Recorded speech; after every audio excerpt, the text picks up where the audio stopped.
पिछले दिन हमने जिस विषय पर अध्ययन किया था या विचार किया था उसे हम जरा फिर से दौड़ा कर देख लेंगे। हमने इस बात को देखा कि मसीही गवाही संसार में कैसी होनी चाहिए।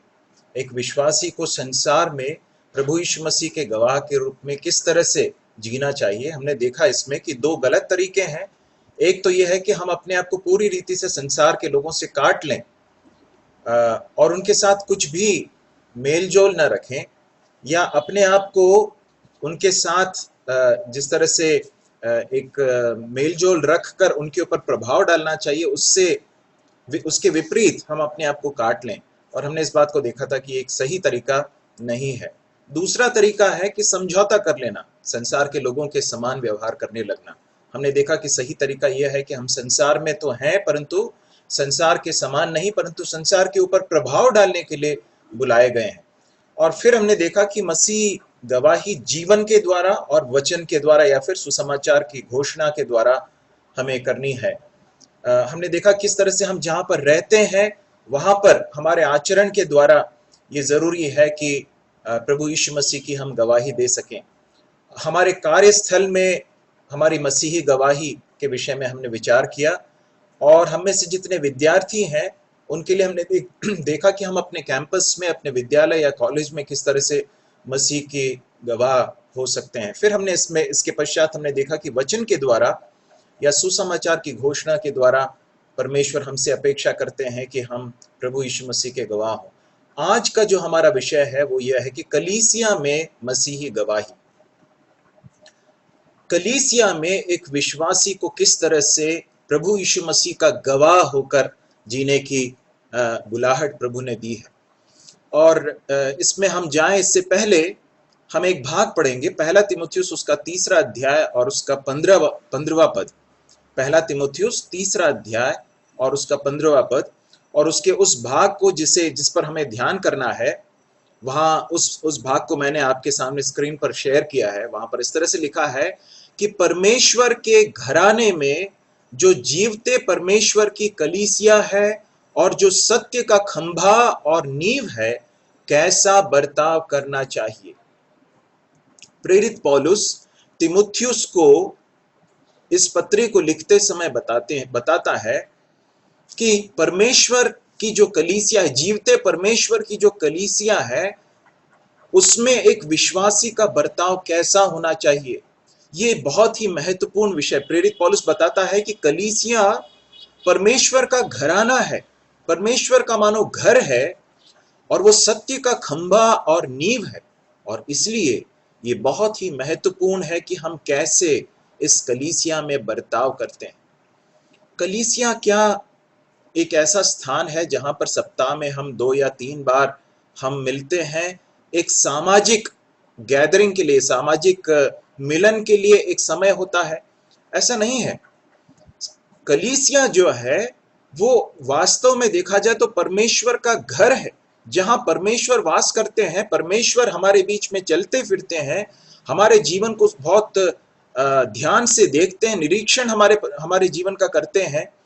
और कलीसिया को सत्य का खंभा और नींव कहा गया है। अर्थात यदि दूसरे लोग इसको देखते हैं, संसार के लोग इसे देखते हैं, तो उन्हें दिखना चाहिए कि यहां पर सत्य को कितना महत्व दिया जाता है, यहां पर पवित्रता को कितना महत्व दिया जाता है।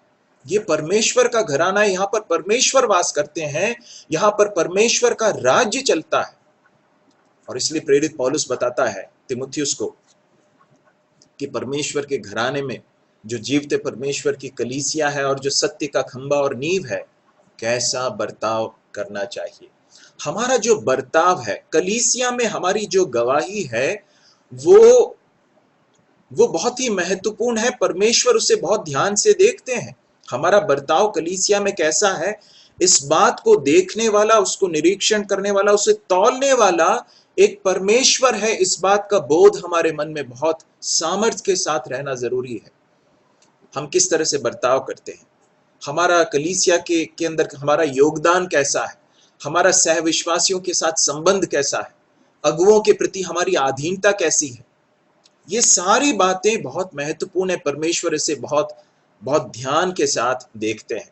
एक भाग हम पढ़ेंगे प्रेरितों के काम की पुस्तक, उसका 20वां अध्याय और उसके 17 से लेकर 19 तक। यदि किसी को मिल जाए तो पढ़ सकते हैं। प्रेरितों के काम की पुस्तक 20वां अध्याय 17 से लेकर 19।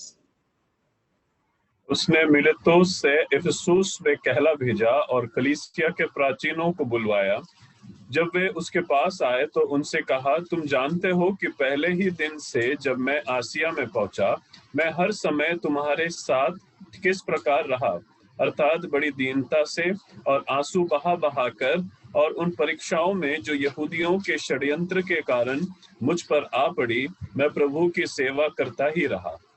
धन्यवाद भाई। यहाँ पर प्रेरित पौलुस बताता है प्रेरितों के काम की इस पुस्तक में कि उसके स्वयं के जीवन से वो बताता है कि मेरा जीवन किस तरह से तुम्हारे बीच में रहा है, मैं किस तरह से तुम्हारे बीच में रहा, इस बात को तुम जानते। प्रेरित पौलुस कहता है कि मैं हर समय तुम्हारे साथ किस प्रकार रहा, इसे तुम आरंभ से लेकर जानते हो। मेरे प्रिय भाई और बहनों, प्रेरित पौलुस अपने जीवन के उदाहरण से उस लोगों को प्रोत्साहित करता है और कहता है कि तुमने मेरे जीवन को देखा है, ऑब्जर्व किया है, तुमने मेरे जीवन को ध्यान से देखा है कि किस तरह से मैं तुम्हारे बीच में रहा। अर्थात हम किस तरह से विश्वासियों के बीच में रहते हैं, कलीसिया में किस तरह से रहते हैं, हमारा कलीसिया के साथ क्या संबंध है, ये बहुत ही महत्वपूर्ण है। लोग इसे देखते हैं और सबसे बढ़कर परमेश्वर इस बात को देखते हैं। इसलिए हम लापरवाह नहीं हो सकते हैं। We cannot be careless.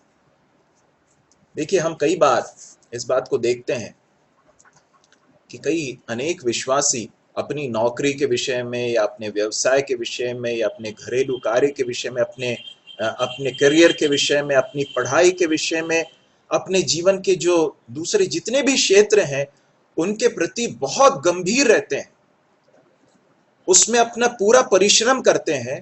परंतु जब कलीसिया की बात आती है तो कलीसिया के प्रति एक उदासीन मनोभाव दिखाई देता है, या फिर एक ऐसा मनोभाव दिखाई देता है जिसमें लापरवाही दिखाई देती है। बाकी सारी चीजों पर हम बहुत महत्व देते हैं। जब कलीसिया की बात आती है तो हमें ऐसा लगता है कि चलेगा, यदि मैं अपने कार्य को नहीं करूं तो भी चलेगा। क्या हम यही मनोभाव अपने कार्य के विषय में, अपनी नौकरी के विषय में, अपने करियर के विषय में, अपनी पढ़ाई के विषय में क्या इसी तरह से देखते हैं क्या? नहीं ना मेरे प्रिय भाई और बहनों। परमेश्वर का वचन हमें स्मरण दिलाता है कि हम परमेश्वर की कलीसिया को हम गंभीरता से लें, और इसलिए कलीसिया में मसीही गवाही बहुत महत्वपूर्ण है। एक और भाग हम पढ़ेंगे, पहला तीमुथियुस 4 अध्याय 12वां पद। बहुत ही एक परिचित पद है, उसे भी पढ़ लें। पहला तीमुथियुस 4:12। कोई तेरी जवानी को तुच्छ ना समझने पाए, पर वचन और चाल चलन और प्रेम और विश्वास और पवित्रता में विश्वासियों के लिए आदर्श बन जा। धन्यवाद भाई। कोई तेरी जवानी को तुच्छ ना जानने पाए, किसको कह रहा है प्रेरित पौलुस? तीमुथियुस को बता रहा है, और तीमुथियुस वहां पर एक अगुए के रूप में है, और तीमुथियुस को स्मरण दिलाते हुए कह रहा है कि कोई तेरी जवानी को तुच्छ न समझने पाए, पर वचन और चाल चलन और प्रेम और विश्वास और पवित्रता में विश्वासियों के लिए क्या बन जा? आदर्श बन जा। तो प्रेरित पौलुस तीमुथियुस को स्मरण दिला रहे हैं कि तेरा जीवन कलीसिया के अन्य विश्वासियों के लिए एक आदर्श होना चाहिए। और ये जो सिद्धांत है, ये जो प्रिंसिपल है, ये सिर्फ कलीसिया के अगुओं के लिए नहीं, परंतु सारे विश्वासियों के लिए लागू होता है, व्यावहारिक है। अर्थात हम सबको इस बात का ध्यान रखना चाहिए कि मेरा जीवन दूसरों के लिए एक आदर्श बने, मेरा जीवन एक रोल मॉडल बने, मेरे जीवन को देखकर लोग उसे एक आदर्श के रूप में देख पाए। प्रेरित पौलुस तीमुथियुस को बताना चाहता है, या दूसरे शब्दों में, साधारण शब्दों में यह बताना चाहती है कि तू अपने जीवन को लापरवाही के साथ बिता नहीं सकता। मेरे प्रिय भाइयों और बहनों, कलीसिया के साथ हमारा संबंध कैसा रहा है, कलीसिया के प्रति हमारा मनोभाव कैसा है, उसके प्रति हमारा दृष्टिकोण कैसा है, ये बहुत महत्वपूर्ण है। अब हम देखेंगे कलीसिया में अच्छी गवाही रखने वाले व्यक्ति व्यक्तियों की विशेषताएं क्या क्या होती है ना। इसके द्वारा हम देखने की कोशिश करेंगे कि एक उत्तम मसीही गवाही कलीसिया में किस तरह से विकसित की जाए या किस तरह से बनाई जानी चाहिए। तो सबसे पहला जो बात है, जो मैं आपके सामने पहली बात जो रखना चाहता हूं वो है कि एक उत्तम गवाही जिस व्यक्ति की होगी या जिसकी अच्छी गवाही होगी कलीसिया में, वो कलीसिया में बहुत ही सक्रिय योगदान देने वाला एक व्यक्ति होगा। इसका अर्थ क्या है? इसका अर्थ यह है कि कलीसिया में उसका जो योगदान है उसके प्रति वो बहुत ही गंभीर होगा। वो इस बात को समझेगा कि मेरा योगदान बहुत ही महत्व रखता है, मैं एक शरीर का अंग हूं। कलीसिया को जो है प्रभु यीशु मसीह के देह के रूप में चित्रित किया गया है और जितने भी विश्वासी हैं वे उसके अंग हैं, उस शरीर के अंग हैं। और एक अच्छी गवाही रखने वाला एक विश्वासी जो है वो कलीसिया में उसके योगदान के विषय में बहुत ही सक्रिय रहेगा। भजन मैं चाहूंगा कि कुछ भागों को हम देखें। भजन 122 और उसका पहला पद, उसे कोई पढ़ ले। भजन 122 और उसका पहला पद।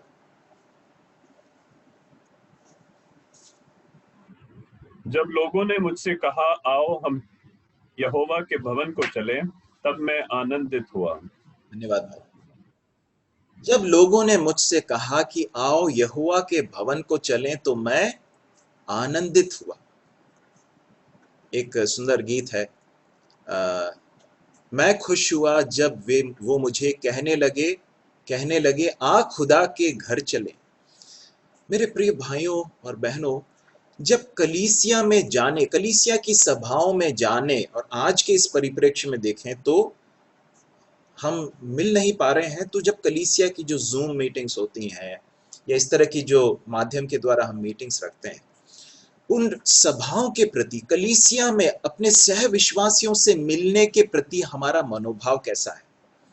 क्या हमारे अंदर एक बहुत बड़ी ललक रहती है, बड़ी इच्छा रहती है कि मैं कब अपने भाई बहनों से मिलूं, कब मैं अपने विश्वासी भाई बहनों के साथ मिलने का मुझे अवसर मिलेगा? यहां पर लिखा है कि जब उन्होंने मुझसे कहा आओ हम यहोवा के भवन को चलें, मैं बहुत आनंदित हुआ। परमेश्वर के प्रभु यीशु मसीह के ऊपर विश्वास करने वाले विश्वासियों को कलीसियाई संगति बहुत आनंद देने वाला एक समय होता है। और ये बहुत ही महत्वपूर्ण है कि हम उस समय को वैसा ही देखें। हमारा जो मनोभाव जो है कलीसियाई सहभागिता के प्रति ऐसा होना चाहिए कि वो हम उसके लिए वेट करते रहें, बड़े आकांक्षा के साथ उसके लिए इंतजार करें। कई बार अनेक लोगों के लिए कलीसियाई सभाएं जो हैं बहुत बड़ा बोझ बन जाती, बोझिल बन जाती। मैं चाहूंगा कि एक और भाग इसके संबंध में हम देखें। मलाकी की पुस्तक उसका पहला अध्याय और उसका 13वां पद। मलाकी की पुस्तक पहला अध्याय और उसका 13वां पद।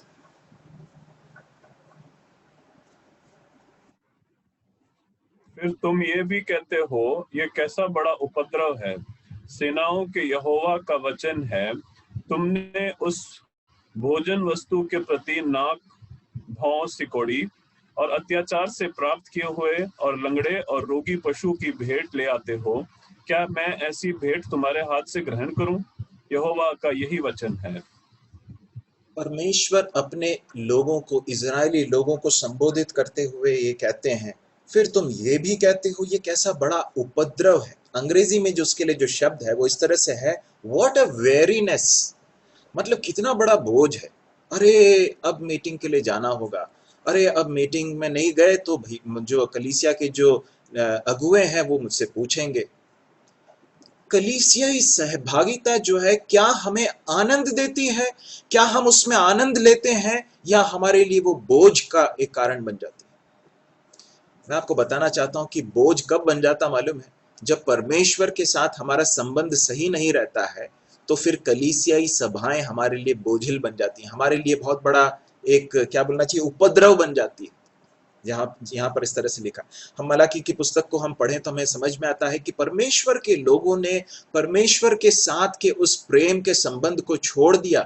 उनके लिए दूसरी जो सांसारिक चीजें जो है बहुत ज्यादा महत्वपूर्ण हो गई, इसलिए परमेश्वर के साथ की सहभागिता और परमेश्वर की आराधना और परमेश्वर की आराधना में जो सही रीति से आराधना करना है, ये सब उनके लिए जो है बहुत बोझिल बन गया। मेरे प्रिय भाइयों और बहनों, एक उत्तम गवाही रखने वाला, मसीही गवाही रखने के लिए बहुत जरूरी है कि हम कलीसिया में हमारा सक्रिय योगदान हो। कलीसिया में जाना, कलीसिया के सभाओं में जाना हमारे लिए आनंद का कारण है। कलीसिया में जाते समय हम जल्दी पहुंचे, समय से पहले पहुंचे। और आज ऐसी स्थिति है कि हम मिल नहीं पा रहे हैं। जरा सोचकर देखिए कि कितने ही वर्ष, कितने अनेक वर्ष परमेश्वर ने हमें दिए, आज हमें समझ में आ रहा है इसका मूल्य, कि कितने कोई समस्या नहीं थी, हम बेधड़क जा सकते थे। अब जो है कलीसियाई सभाओं के लिए इतनी सारी बंदिशें हो गई हैं, हम एक दूसरे से मिल नहीं पाते हैं, अगर मिलते हैं तो भी हमें एक दूसरे से दूर रहना पड़ता है। प्रभु सहायता करे कि हम इन सभाओं के मूल्य को समझ सकें। मेरे प्रिय भाइयों और बहनों, कलीसियाई सभाओं में पहले पहुंचें। जब भी प्रभु हमारे लिए एक ऐसा अवसर दे जब हम फिर से मिल सकें, जल्दी पहुंचें। हॉल को तैयार करने में, गीत की पुस्तिकाओं को रखने के लिए, साफ सफाई करने के लिए, इन सारी चीजों के लिए हम अपने योगदान को दें, कलीसिया में सक्रिय योगदान दें। एक तैयारी के साथ हम परमेश्वर के भवन में आए, हम सभाओं में आए। और कई बार जो ये तैयारी है, इसकी न होने के कारण हमारा मन बहुत उचटा रहता है, हमारा मन जो है इधर उधर बहुत भटकता है, क्योंकि हम एक तैयार मन के साथ नहीं आए। सभाओं में आने से पहले बहुत जरूरी है कि हम अपने हृदय को उसके लिए तैयार करें, एक दिन पहले से ही तैयार करें। जो पिछला सप्ताह रहा है उसमें यदि कोई ऐसी बात है जो परमेश्वर और हमारे बीच में आड़े आती है तो उसको ठीक करें। शारीरिक रूप से और मानसिक और आत्मिक रूप से अपने आप को उस सभा के लिए तैयार करें। क्यों? क्योंकि ये बहुत ही महत्वपूर्ण और बहुत ही बहुमूल्य समय है। प्रभु हमारी सहायता करे कि हम ऐसा कर सकें, बहुत अलर्ट होकर, बहुत ही सजग होकर हम बैठें, प्रार्थना पूर्वक सभाओं में बैठें और एक खुले हुए हृदय के साथ बैठें, सीखने वाले हृदय के साथ बैठें। जब गीत गाए जाते हैं तो अपने हृदय से गाएं, उन गीतों के शब्दों को जो है समझ कर गाएं। कई बार सभाओं में कई विश्वासी गीत गाते नहीं हैं, सिर्फ सुनते हैं या बुदबुदाते हैं। हम जोर से गाएं। हो सकता है हमें इतनी अच्छी तरह से गाना ना आता हो, परंतु फिर भी गाएं, जोर से गाएं। प्रभु आपकी धुन से कहीं अधिक बढ़कर आपके हृदय से निकलने वाले उस प्रेम को देखता है, भक्ति को देखता है। तो हम गाएं। और जब कोई व्यक्ति प्रार्थना करते हैं या प्रभु को धन्यवाद देते हैं, उस समय पर हम भी अपने आत्मा में उस व्यक्ति के साथ एक हो जाएं। हम उसके साथ एक हो जाएं इस तरह से कि हम उस व्यक्ति के साथ स्पिरिट में, अपनी आत्मा में एक होकर हाँ और आमीन में उसके साथ जुड़ जाएं। परमेश्वर की उपस्थिति के प्रति सजग रहें। कई बार सभाओं में आते हैं, हमारा ध्यान इधर उधर रहता है, आसपास के लोग क्या कर रहे हैं।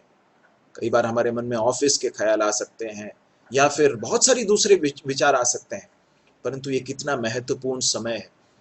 तो इसलिए कलीसिया में सक्रिय योगदान। जूम मीटिंग्स में जब बैठते हैं, मैं आपको बताना चाहता हूँ, बहुत कुछ व्यावहारिक चीजें मैं बताना चाहता हूँ। जूम मीटिंग्स में ये बहुत ही स्वाभाविक है कि हमारा ध्यान इधर उधर जा सकता है। क्यों? क्योंकि हम दूसरे भाई बहनों के साथ एक हॉल में नहीं बैठे, हम अपने घरों में बैठे होते हैं। तो इसलिए कई बार बहुत लापरवाही के साथ बैठ सकते हैं। परंतु जब बैठते हैं तो इस तरह से सोचें कि हम अपने हॉल में बैठे हैं, अपने सहविश्वासियों के साथ बैठे हैं। इस तरह से बिना लापरवाही ना करें, परमेश्वर की उपस्थिति के एहसास में बैठें और नोटबुक और पेन लेकर बैठें और ध्यान से सुने जो कहा जा रहा है।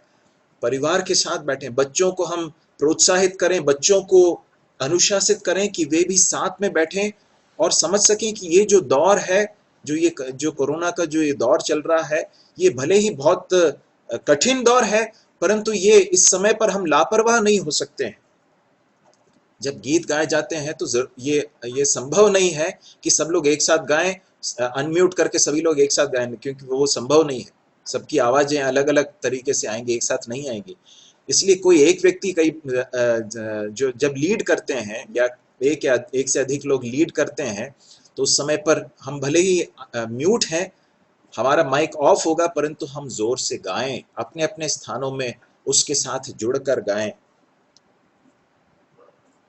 प्रभु हमारी सहायता करे कि इन सारी चीजों को हम गंभीरता से ले सकें। तो कलीसिया में सक्रिय योगदान बहुत ही महत्वपूर्ण है।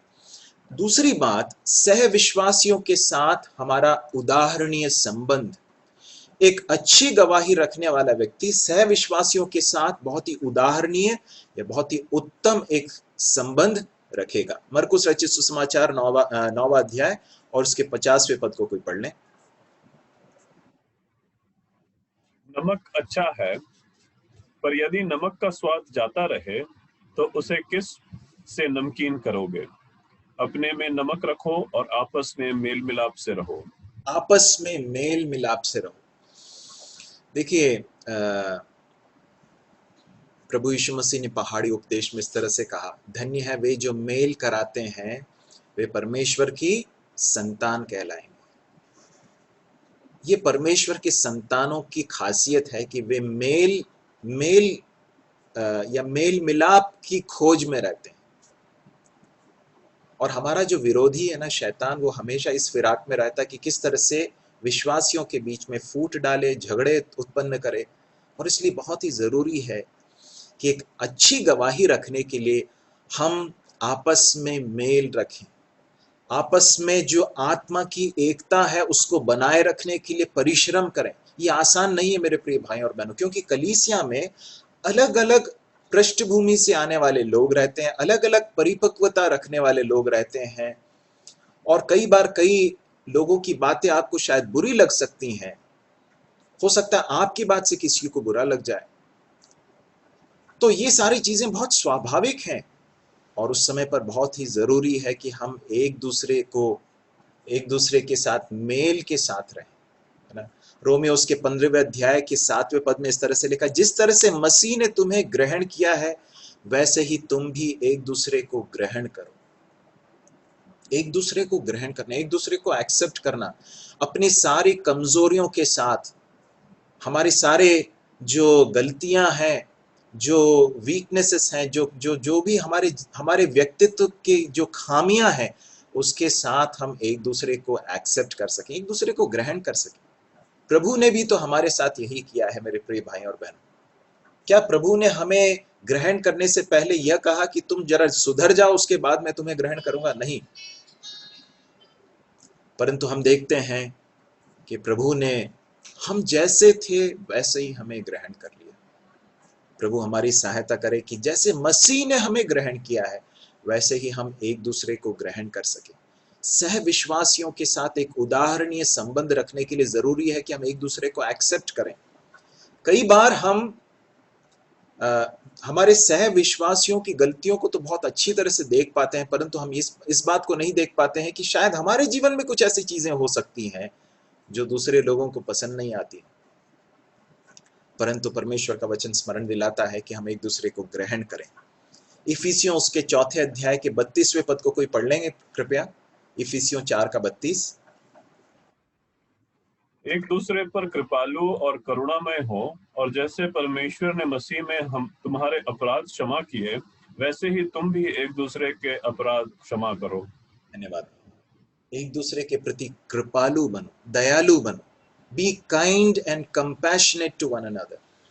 हम माफ करना सीखें ना। ये मेरे प्रिय भाई और बहनों, कितनी महत्वपूर्ण बात है हमारे आपसी संबंध। क्योंकि कलीसिया जो है ना, कलीसिया एक ऐसा स्थान है जहां पर हम एक दूसरे के साथ बहुत ही क्लोजली, एक दूसरे के साथ बहुत निकटता के साथ व्यवहार करते हैं। और जब ऐसा करते हैं तो कई बार फ्रिक्शन होने के या घर्षण होने के, टकराव होने के सब की संभावनाएं हो सकती हैं। उस समय पर क्या करने की जरूरत है? हमें एक दूसरे के प्रति दयालु और कृपालु होने की जरूरत है, एक दूसरे को माफ करने की जरूरत है, क्षमा करने की जरूरत है। जैसा मसीह ने क्षमा किया है वैसा हम एक दूसरे को क्षमा करें। रोमियो उसके 12वें अध्याय उसके 10वें पद को भी पढ़ लें। भाईचारे के प्रेम से एक दूसरे में स्नेह करो, परस्पर आदर करने में एक दूसरे से बढ़ चलो। भाईचारे के प्रेम से एक दूसरे से स्नेह करो, प्रेम करो।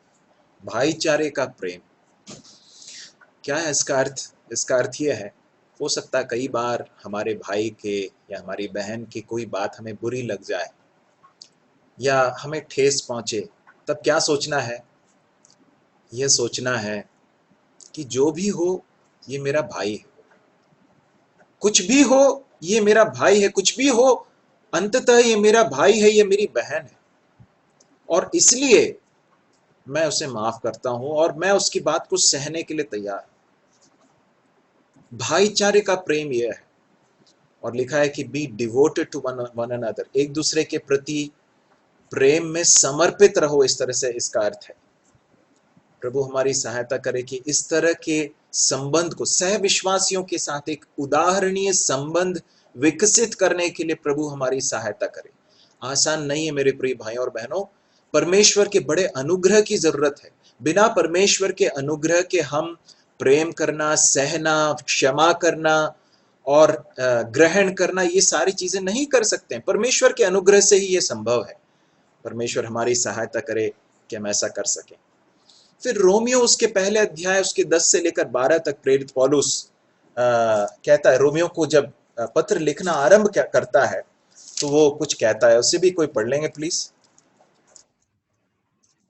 और नित्य अपनी प्रार्थनाओं में विनती करता हूँ कि किसी रीति से अब तुम्हारे पास आने की मेरी यात्रा परमेश्वर की इच्छा से सफल हो, क्योंकि मैं तुमसे मिलने की लालसा करता हूँ कि मैं तुम्हें कोई आत्मिक वरदान दूं जिससे तुम स्थिर हो जाओ, अर्थात ये कि जब मैं तुम्हारे बीच में हूँ तो हम उस विश्वास के द्वारा जो मुझ में और तुम में है एक दूसरे से प्रोत्साहन पाएं। धन्यवाद भाई। तो प्रेरित पौलुस जब रोम के विश्वासियों के बारे में सोचता था, उसके मन में क्या आता था? वो प्रार्थना करता था, और किस विषय के लिए प्रार्थना करता था? कि किसी भी तरह से मुझे वहां पर जाने के लिए एक अवसर मिल जाए। रोम में जो विश्वासी है, मेरे भाई बहन है, विश्वास में जो मेरे भाई बहन है, उनसे मैं मिलना चाहता हूं, उनसे मिलने की बड़ी ललक रखता हूं। ये वहां कहता है कि मैं लगातार स्मरण करके प्रार्थना कर रहा हूं और नित्य अपनी प्रार्थनाओं में विनती करता हूं कि किसी रीति से अब तुम्हारे पास आने की मेरी यात्रा परमेश्वर की इच्छा से सफल हो जाए। और क्या कहता है? क्योंकि मैं तुमसे मिलने की लालसा करता हूं। मेरे प्रिय भाइयों और बहनों, क्या हमारे सह विश्वासियों से मिलने की बड़ी लालसा रखते हैं क्या? प्रेरित पौलुस के अंदर ऐसा था। एक अच्छी मसीही गवाही रखने वाले एक व्यक्ति के अंदर यह गुण देखा जा सकता है कि वो सह विश्वासियों से मिलने के लिए बहुत ललक रखेगा, लालसा रखेगा। फिर हम आगे पढ़ते हैं, वो कहता है कि मैं क्यों मिलना चाहता हूं? मैं इसलिए मिलना चाहता हूं कि मैं तुम्हें आत्मिक रूप से तुम्हारी उन्नति का कारण बन सकूं। आगे वो कहता है कि जिससे तुम स्थिर हो जाओ, और जब मैं तुम्हारे बीच में हूं तो हम उस विश्वास के द्वारा जो मुझ में और तुम में है एक दूसरे से प्रोत्साहन पाए। मैं क्यों मिलना चाहता हूं? मैं इसलिए मिलना चाहता हूं कि मैं दूसरों को प्रोत्साहित कर सकूं, और मैं इसलिए भी मिलना चाहता हूं कि मैं खुद भी प्रोत्साहन पाऊं। प्रभु हमारी सहायता करे कि हम अपने सह विश्वासियों के साथ इस तरह के एक प्रेम संबंध में आ सके। प्रभु हमारी सहायता करे कि हम हमारे सह विश्वासियों की गलतियों को, उनकी खामियों को, उनके ऑफेंसेस जो हमारे प्रति जो उन्होंने गलत कार्य किए हैं, उनको माफ करते हुए बड़े प्रेम के साथ, मसीह के प्रेम में उनके साथ व्यवहार कर सके। इस तरह का एक उदाहरणीय संबंध रखना एक अच्छी गवाही की बात होती है। तो कलीसिया में अच्छी गवाही रखने वाला व्यक्ति कलीसिया में अपना सक्रिय योगदान देता है और सह विश्वासियों के साथ उदाहरणीय संबंध रखता है। तीसरी बात, वह अपने आत्मिक वरदान को पहचानता एवं कलीसिया की उन्नति के लिए उनका उपयोग करता है। पहला पतरस 4:10 कोई पढ़ लें। जिसको जो वरदान मिला है वह उसे परमेश्वर के नाना प्रकार के अनुग्रह के भले भंडारियों के समान एक दूसरे की सेवा में लगाए। धन्यवाद। जिसको जो वरदान मिला है वह उसे परमेश्वर के नाना प्रकार के अनुग्रह के भले भंडारियों के समान एक दूसरे की सेवा में लगाए। हर विश्वासी को परमेश्वर ने एक आत्मिक वरदान दिया है। ऐसा कोई विश्वासी नहीं है जो ये कह सकता है कि मुझे नहीं मिला। तो जिससे जो वरदान मिला, यहां पर ऐसा नहीं लिखा, प्रेरित पौलुस ये नहीं कहता है कि यदि किसी को मिला हो, ऐसा नहीं कहता, जिसको जो वरदान मिला है। इसका अर्थ क्या है? हर विश्वासी को परमेश्वर ने एक आत्मिक वरदान दिया है और ये मेरी जिम्मेदारी है। यदि मैं एक अच्छी गवाही, एक अच्छी मसीही गवाही कलीसिया में रखना चाहता हूं, तो ये मेरी जिम्मेदारी है कि मैं अपने आत्मिक वरदान को पहचानूं। प्रभु ने मुझे क्या दिया है, मुझे कौन सा वरदान दिया है, उसे पहचानना और फिर इस बात को समझना कि ये प्रभु ने मुझे दिया है और मैं इसका एक भंडारी हूं। भंडारी का मतलब क्या है? मुझे एक प्रबंधक के रूप में रखा गया, मैं इसका मालिक नहीं हूं। मुझे परमेश्वर के वचन की शिक्षा देने का वरदान यदि मिला है, यदि मुझे प्रोत्साहन करने का वरदान मिला है, लोगों की सेवा करने का वरदान मिला है, लोगों की मदद करने का वरदान मिला है, गीत गाने का वरदान मिला है, जो भी वरदान मिला है, लोगों की पहुनाई करने का वरदान मिला है, मुझे जो भी वरदान मिला है, मैं उसका मालिक नहीं हूं। मैं, यदि मुझे ये मिला है तो इसमें मेरी कोई अपनी कोई खूबी नहीं है। ये परमेश्वर के द्वारा दिया गया है। और क्यों दिया गया है? परमेश्वर ने इसलिए दिया है कि मैं इसे परमेश्वर के प्रबंधक के रूप में, भंडारी के रूप में, मैनेजर के रूप में क्या करूं? इसे एक दूसरे की सेवा के लिए लगाए। इसका मतलब क्या मालूम है? मेरा आत्मिक वरदान मेरे लिए नहीं है परंतु कलीसिया के लिए है। मेरा वरदान जो है वो मेरी उन्नति के लिए नहीं है, मुझे लाइमलाइट में लाने के लिए नहीं है, मुझे लोगों के सामने चमकाने के लिए नहीं है, लोगों का ध्यान मेरी ओर आकर्षित करने के लिए नहीं है, बल्कि मुझे जो वरदान दिया गया है वो इस उद्देश्य के साथ दिया गया है कि मैं उसके द्वारा मेरे सह विश्वासियों की, कलीसिया की सेवा करूं। इस उद्देश्य के साथ दिया गया। इसलिए यह मनोभाव मेरे मन में रहना चाहिए कि मुझे ये जो वरदान मिला है, इसके द्वारा मुझे मेरे भाई बहनों की सेवा करनी, उनकी उन्नति के लिए कार्य करना है। प्रभु हमारी सहायता करे।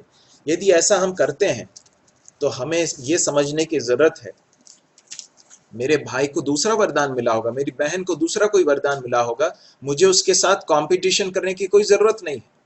मेरा कोई कंपटीशन नहीं है किसी के साथ, क्योंकि सबको अलग अलग वरदान दिए गए हैं। हम सब एक दूसरे के वरदानों को कॉम्प्लीमेंट करते हैं, पूरक बनते हैं। हम एक दूसरे के पूरक हैं। फिर हमें एक दूसरे के वरदान से ईर्ष्या करने की भी जरूरत नहीं है, क्योंकि मिला कैसे है? हमारे किसी भलाई से नहीं मिला, परमेश्वर ने दिया है।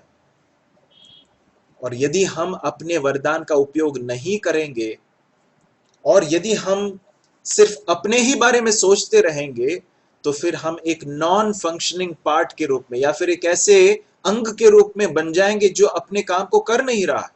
आंख अपनी काम को न करे तो सोचिए शरीर की स्थिति क्या होगी। हाथ अपने काम को न करे तो शरीर की स्थिति क्या होगी। इसी तरह से ये बहुत महत्वपूर्ण है कि हम अपने कार्यों को करें। वरदान हमें अपने लिए नहीं दिए गए हैं। यदि हम अपने ही बारे में सोचते रहेंगे, ये सोचते रहेंगे कि मुझे कोई आकर प्रोत्साहित करे, मुझे कोई आकर पुश करे, मुझे कोई आकर हमेशा प्रोत्साहित करता रहे, मुझे पुचकारता रहे, ये सही नहीं है मेरे भाई और बहनों। हमें समय के साथ परिपक्व होते होते हमें दूसरों के प्रोत्साहन के लिए अपने जीवन को उंडेलना सीखना है। प्रभु हमारी सहायता करे। चौथी बात, एक अच्छी मसीह गवाही रखने वाला व्यक्ति दूसरों को प्रोत्साहित करता है। इफिसियों के 5वें अध्याय के 19वें पद को कोई पढ़ ले। और आपस में भजन और स्तुति गान और आत्मिक गीत गाया करो और अपने अपने मन में प्रभु के सामने गाते और कीर्तन करते रहो। जब हम आपस में मिलते हैं ना भाई और बहनों, जब हम आपस में गीत गाते हैं तो उसका उद्देश्य क्या होता है मालूम है? उसका उद्देश्य मनोरंजन नहीं है। उसका उद्देश्य क्या है कि इसके द्वारा हम एक दूसरे को प्रोत्साहित कर सकें, हम एक दूसरे को बढ़ा सकें, हम अपने सह विश्वासियों को और हमारे सह विश्वासी हमें प्रभु की भक्ति करने के लिए प्रोत्साहित कर सकें। ये है उद्देश्य। और इसलिए जब हम एक दूसरों के साथ मिलते हैं, कलीसिया में मिलते हैं, तो उस समय पर जब हम गीत गाते हैं ना, जब हम जोर से गीत गाते हैं, जब गीत गाते हैं तो अपने मुंह खोलकर गाते हैं, उसके साथ एक होकर गाते हैं, अर्थपूर्ण रीति से गाते हैं। मैं आपको बताना चाहता हूं कि उसके द्वारा आप दूसरों को प्रोत्साहित करेंगे, आप दूसरों को मिनिस्टर करेंगे, आप दूसरों की सेवा करेंगे। प्रभु हमारी सहायता करे। इब्रानियों उसका 10वां अध्याय 25वां पद। और एक दूसरे के साथ इकट्ठा होना ना छोड़ें, जैसे कितनों की रीति है, और एक दूसरे को समझाते रहें, और ज्यों-ज्यों उस दिन को निकट आते देखो, त्यों-त्यों और भी अधिक किया करो। प्रभु हमारी सहायता करें कि हम इस बात को समझ सकें कि जैसे जैसे उस दिन को आते आते देखें, तो हम इकट्ठा होकर एक दूसरे को प्रोत्साहित करना न छोड़ें। आज की इस परिस्थिति में शारीरिक रूप से इकट्ठा होना मुश्किल है, इसलिए तो हम जूम कर रहे हैं। ये तो कम से कम माध्यम है, और ये इस माध्यम को परमेश्वर के बड़े अनुग्रह से प्रभु ने हमें दिया है। हम इसको हल्के से न लें। और जब प्रभु आगे जाकर हमें अवसर देता है शारीरिक रूप से मिलने के लिए, यदि प्रभु देता है, तो हम बहुत ही उत्साह के साथ, बड़ी ललक के साथ, भूख के साथ, बड़े प्रेम के साथ अपनी सभाओं में जाने के लिए प्रभु हमारी सहायता करे। उसको हम हल्के से न लें। तो प्रोत्साहित करता, दूसरों को प्रोत्साहित करता है। फिर हम एक व्यक्ति के बारे में पढ़ते हैं प्रेरितों के काम की पुस्तक में, जिसका नाम है बरनबास।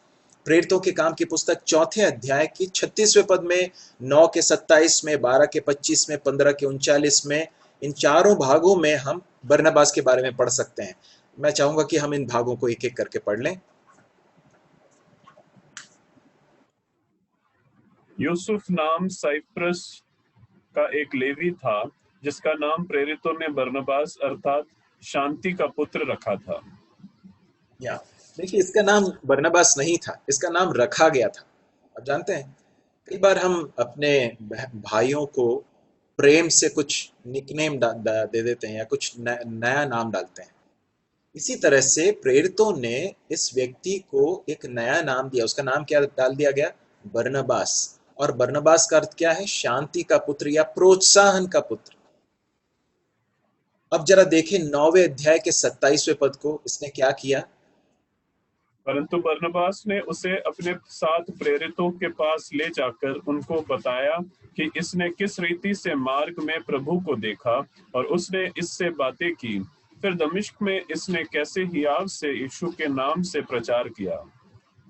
एक समय ये यहाँ पर शाऊल के बारे में बताया गया। शाऊल ने प्रभु यीशु मसीह पर विश्वास किया, परंतु कलीसिया के जो लोग हैं, विश्वासी हैं, वो उसे ग्रहण करने के लिए तैयार नहीं थे। उनके मन में अभी भी भय था। परंतु बरनबास वहां गया, उसके पास। किसके पास गया? शाऊल के पास गया। रिस्क लेकर गया, खतरा लेकर गया, क्योंकि उसे भी नहीं मालूम था, परंतु फिर भी गया। जाकर उसे लेकर आया। उसने कलीसिया के साथ उसका इंट्रोडक्शन किया, परिचय कराया, और कहा कि नहीं, इसके जीवन में वास्तव में परमेश्वर का काम हुआ है।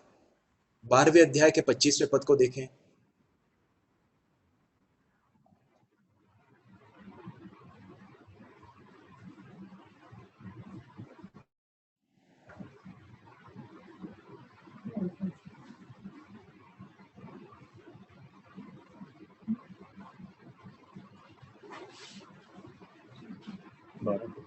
जब बरनबास और शाऊल अपनी सेवा पूरी कर चुके, तो यूहन्ना को, जो मरकुस कहलाता है, साथ लेकर यरूशलेम से लौटे।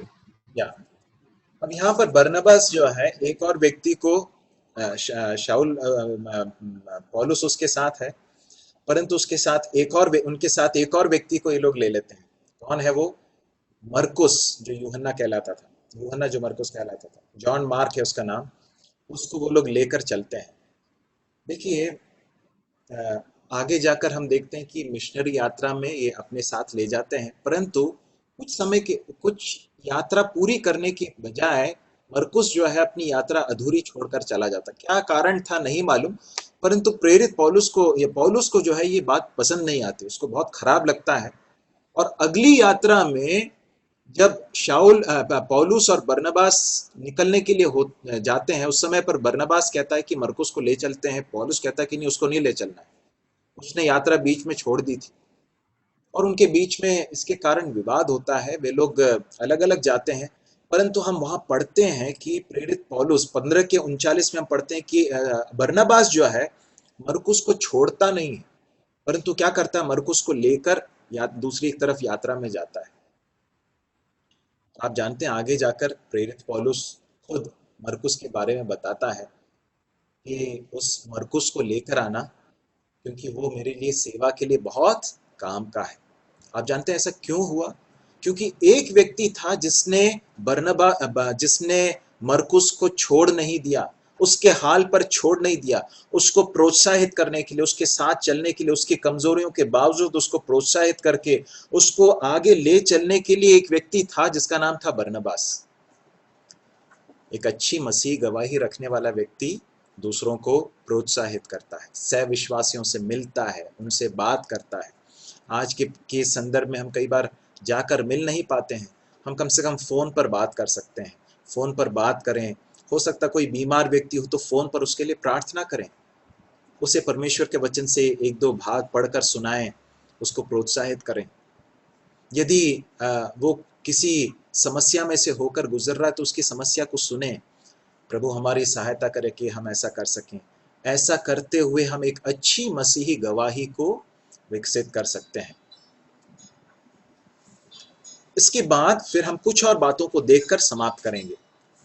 अगली बात है, एक अच्छी मसीह गवाही रखने वाला व्यक्ति किसी भी सेवा के लिए तत्पर रहता है। इसके भागों को मैं आपके सामने भी पढ़ने के लिए हमें समय नहीं है, मैं इसे बताकर आगे बढ़ना चाहता हूँ। प्रेरितों के काम के 6वें अध्याय में हम पढ़ते हैं कि वहां पर एक विवाद हो रहा था। और विवाद क्या था? यूनानी भाषा बोलने वाले जो यहूदी थे उनके और दूसरे यहूदियों के बीच में एक विवाद था कि उनकी विधवाओं की सुधि नहीं ली जाती। किसमें? भोजन के वितरण में शायद उनको थोड़ा सा नजरअंदाज किया गया, इस तरह से उनको लगता था। और इसके कारण विवाद हुआ और प्रेरितों ने आपस में ये मशवरा किया कि इसके लिए कुछ लोगों को चुनना चाहिए। और उसके लिए कुछ लोगों को 7 ऐसे लोगों को चुना गया जो परमेश्वर की आत्मा से परिपूर्ण थे। और उसमें से एक व्यक्ति का नाम था स्तिफनुस। और भी कुछ लोग हैं, परंतु स्तिफनुस है, फिलिपुस है, निकनोर है। इन लोगों ने अपने कार्य को किस तरह से लिया, इस बात को हम देख सकते हैं। उन्होंने उस कार्य को करने के लिए वे तत्पर थे। भोजन का वितरण करना है क्या? ठीक है, हम तैयार हैं। यदि ये कार्य दिया जाए तो मैं ये नहीं कहूंगा कि अरे मुझे भोजन का वितरण दे दिया। मैं परमेश्वर के वचन की सेवा करने वाला व्यक्ति हूं, मुझे भोजन का वितरण दे दिया। आप जानते हैं स्तिफनुस आगे जाकर बहुत बड़े एक लंबे भाषण को देता है। वो परमेश्वर के वचन में बहुत दक्ष व्यक्ति था, परंतु वो उस कार्य को करने के लिए भी तैयार था। तो इस तरह से एक व्यक्ति जो एक अच्छी गवाही रखना चाहता है वो हर तरह की सेवकाई के लिए तत्पर रहता है। फिर वो कलीसिया में जो अगुए हैं उनके प्रति आधीनता रखता है। पहला पत्रस उसके 5वें अध्याय में प्रेरित पौलुस बताता है कि हमसे ये परमेश्वर अपेक्षा करते हैं कि हम अपने अगुओं के अधीन रहें। अधीन रहना मसीह के प्रति अधीन रहने के समान है। तो एक अच्छी मसीही गवाही रखने वाला व्यक्ति कलीसिया के अगुओं के प्रति अधीन रहता है, नम्रता को धारण करके चलता है, अशुद्ध बकवाद और विरोध की बातों से परे रहता है। देखिए, कई बार अनावश्यक बातचीत, अनावश्यक विवाद की बातें, विरोध की बातों में लिप्त होकर लोग जो है कलीसिया को, विश्वासी लोग जो है कलीसिया को नुकसान पहुंचा देते हैं। बहुत जरूरी है कि हम ऐसी बातों से परे रहें। एक उत्तम गवाही रखने के लिए जरूरी है कि हम अशुद्ध बकवाद और विरोध की बातों से परे रहें। फिर हम देख सकते हैं दूसरा तिमुथियुस 2 अध्याय के 15वें पद में प्रेरित पौलुस तिमुथियुस को स्मरण दिलाता है कि तू परमेश्वर के वचन को अच्छी रीति से काम में लाने वाला बन, वचन के अध्ययन में परिश्रम करता है। ये जरूरी नहीं कि सिर्फ जो अगुए हैं वे करें। मैं आपको बताना चाहता हूं कि यदि आज आप परमेश्वर के वचन में आप हो सकता है कोई अगुवाई करने नेतृत्व में ना हो, परंतु परमेश्वर के वचन के साथ परिश्रम कर रहे हैं। यदि आज आप करेंगे, परमेश्वर आपको आने वाले दिनों में कलीसिया में उपयोगी होने के लिए किस तरह से उपयोग करेंगे, आज हम नहीं कह सकते हैं। इसलिए बहुत जरूरी है कि वचन के अध्ययन में परिश्रम करें, अपने जीवन और उपदेश की चौकसी करें। पहले तीमुथियुस में 4:16 में प्रेरित पौलुस तीमुथियुस को स्मरण दिलाता है कि अपने जीवन की और अपने उपदेश की चौकसी कर। प्रभु हमारी सहायता करे कि एक बहुत ही उत्तम गवाही अपनी कलीसिया में, अपनी अपनी स्थानीय कलीसियाओं में बनाने के लिए परमेश्वर हमारी सहायता करे। हमने क्या क्या बातें देखी थी, हम जरा देखें। हम सबसे पहली बात हमने देखी थी कि कलीसिया कोई क्लब नहीं है, कोई एक सिर्फ एक स्थान नहीं जहां पर मिलने के लिए हम लोगों से जाते हैं। वो परमेश्वर का घर है, और इसलिए हम गंभीरता से अपने सहभागिता को, हमारे बर्ताव को, सहविश्वासियों के साथ के संबंध को, अगुओं के प्रति हमारी अधीनता, इन सारी बातों को देखें। हम लापरवाह नहीं हो सकते। कलीसिया में हमारा सक्रिय योगदान हो, है ना। यदि परमेश्वर ने कुछ वरदान दिया, गीत गाने का या कोई इंस्ट्रूमेंट बजाने का, कुछ भी हो, परमेश्वर ने जो भी वरदान दिया उसे हम उपयोग करें। अपने वरदान को बनाए, उसको ठंडे बस्ते में न रखें। सहविश्वासियों के साथ उदाहरणीय संबंध रखें। अपने आत्मिक वरदान को पहचानें और कलीसिया की उन्नति के लिए उसका उपयोग करें। दूसरों को प्रोत्साहित करें। किसी भी तरह की सेवा के लिए तत्पर रहें। अधीनता और नम्रता में बने रहें। अशुद्ध, बकवाद और विरोध की बातों से परे रहें। वचन के अध्ययन में परिश्रम करें और अपने जीवन और उपदेश की चौकसी करते रहें। प्रभु हमारी सहायता करे कि इसके द्वारा हमारा